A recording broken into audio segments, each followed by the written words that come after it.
осторожным с огнем. Не разводите вблизи деревьев и кустарников костры. Отойдите от них хотя бы на 1,5 метра, а то вы устроите пожар. Помните, спички детям не игрушки, ими могут пользоваться только взрослые. Лучше всего разводить костры на песке. И там, где нет сухой травы. А еще можно костры разводить на камнях. Обязательно убедитесь, что рядом нет торфяников. Перед тем, как уйти из леса, нужно свой костер затушить.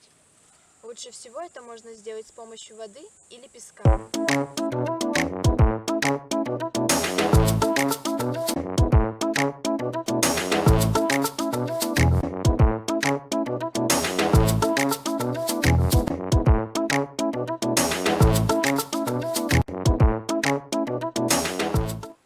Никогда не оставляйте костер, уезжая домой.